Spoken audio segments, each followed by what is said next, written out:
श्रोतेहो नमस्कार. ऐसी अक्षरे रसिके या कार्यक्रमामध्ये आज आपण ऐकणार आहोत स्वाती देवधर सिंग यांचा ललितबंध. विषय आहे नातीस पत्र.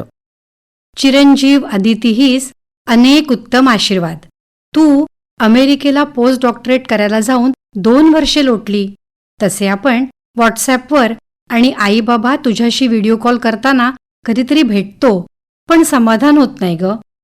बालपणीची अबोल मित्रमैत्रिणीत न रमणारी तू जेव्हा स्वतः विचारपूर्वक निर्णय घेऊ लागलीस, वैद्यकीय क्षेत्रात अथक अभ्यासाने इकडे एमडी करून स्वबळावर बोस्टनला गेलीस, तेव्हापासून प्रचंड अभिमान वाटतो तुझा. आजीची माया म्हणून मी काळजी जशी व्यक्त करते तुझ्या खाण्यापिण्याची, तिथल्या एकूण वातावरणाबद्दल, तशी त्या त्यावेळी तू समंजसपणे धीर देतेस. माझं मात्र व्यक्त करायचं राहून जातं, म्हणून हे पत्र. मराठीतून जी आता अभिजात भाषा झाली आहे. जरी तुम्हाला शाळेत मराठी प्रमुख भाषा नव्हती तरी तू आणि गार्गी दोघींनी चांगली आत्मसात केलीत. सध्या मुंबईत तुमच्याकडे आली आहे. गणपतीत रत्नागिरीला पावसेला जाईन.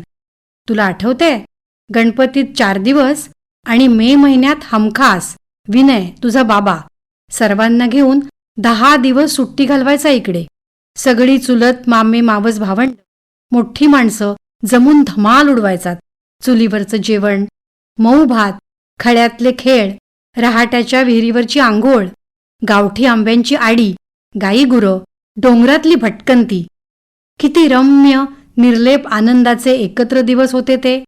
माझ्याकरता या वयात तीच स्मरणपुंजी आहे.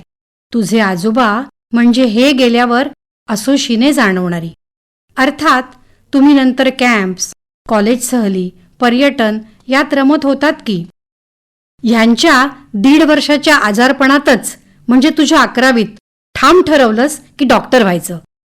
आजोबांचा आजार, वेगवेगळ्या उपचार पद्धती, रोगाबद्दलचे संशोधन, या सगळ्यात तुझी जिद्द पणाला लावली होतीस. तुझी ॲडमिशन उत्कृष्ट सरकारी कॉलेजात होते न होते तोच हे गेले. अर्थात त्यांचा आशीर्वाद कायम आहेच. तू उत्तरोत्तर खूप प्रगती कर आणि अनेकांना जीवनदान देण्यासाठी झट बाळा. तुझा नृत्याचा छंद तिकडे कितपत जोपासता येतोय ग? इकडे आठवड्यातून 3दा करायचीस का दुसरा कुठला छंद जडवून घेतलायस? वैद्य क्षेत्राच्या बरोबरीने स्वतःसाठी, मनासाठी काहीतरी वेगळे हवेच. तिकडची डिग्री संपल्यावर पुढचं ध्येय निश्चित केलं असशीलच. विनय आणि वैशाली यांनाही विश्वासात घेतलं असशील. परदेशातील राहणीमान की भारतीय जीवनशैली हा निर्णय तुलाच घ्यायचा आहे. हां, आता जग लहान झालंय, कुठूनही कुठे येऊ जाऊ शकतो.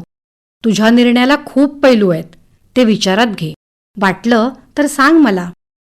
गार्गी इतकी व्यग्र असते ना कॉलेज, प्रकल्प, स्पर्धा, गायन यात, की मला नुसती दिसते. जेवलीस ना अधूनमधून विचारते एवढंच. तिला देखील पत्र लिहून द्यावं वाटतं पाकिटात. तू युक्तीने गार्गीला आहाराबद्दल विचार. तिचं लक्ष नाहीये खाण्याकडे अजिबात. तुझं ऐकेल हा ती. विनय चक्कर टाकणारे अमेरिकेला तेव्हा कोकणातलं खास सांदण पॅक, आमरस, साठं काय काय हवंय ते सांग. तसं वैशालीला कळवशीलच तू. विद्यात ते तिकडेच असते, पण फार दूर. पावसेचं घर आवार आजही तुम्हा सगळ्यांची वाट बघतंय. माझे गुडघे पाय हल्ली संप पुकारू लागलेत. वयोमान दुसरं काय. पथ्य, औषध पाणी वेळच्या वेळी चालू आहे. तुझ्यासारखे कितीतरी जण दीर्घायुष्य, स्वावलंबी, आरोग्य संपन्न जावं म्हणून झटतायत ना. खूपच लांब झालंय का पत्र? तुला जमेल तसं उत्तर पाठव. स्वतःची काळजी घे. बाकी सर्व ठीक. कळावे, तुझी स्वाती आजी. नातीस पत्र हा स्वाती देवधर सिंग यांचा ललितबंध आत्ताच आपण ऐकला. ऐसी अक्षरे रसिके या कार्यक्रमामध्ये. निर्मिती सहाय्य पूर्वा राणे, सादरकर्त्या ज्योत्स्ना केतकर.